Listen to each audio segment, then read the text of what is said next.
So what's the difference between joy and happiness? For me, joy is something so much more profound, kind of like sorrow is profound.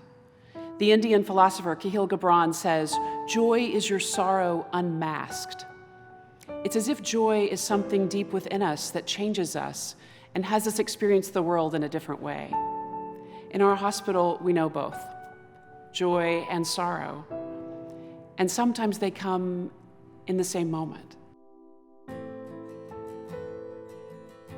Several weeks ago, I was talking with Dr. Steve Roach, the pediatric neurologist who's chair of our program at Dell Children's.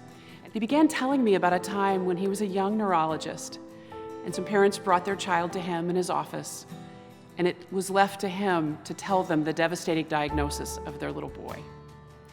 He shared with them that their child had a severe brain anomaly, that more than likely he would never walk or talk.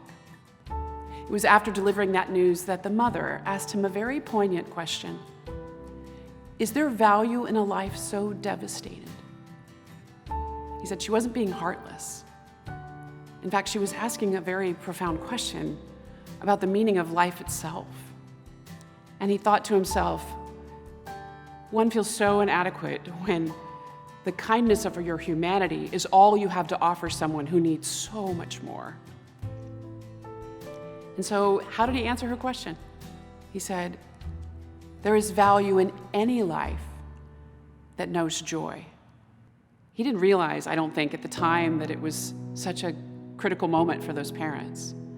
It wasn't until years later when a colleague of his said that they had seen a blog, a website on the internet from these parents, where they wrote about that first encounter with a young neurologist who shared with them a statement that would change their lives forever. Their whole blog was dedicated to how they share joy of their child with the world. Well, at Dell Children's, we know profound joy every day. There is joy when Dr. Frazier and his team do heart surgery with a little child that nobody else would dare touch, and that child lives.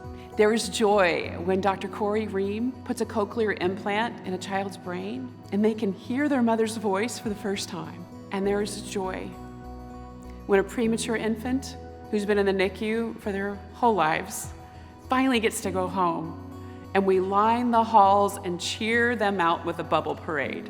And there's joy when even that little boy with a brain anomaly who doesn't walk or talk looks up at you and smiles. So consider what joy is for you in your life. How do you feel it profoundly in your soul?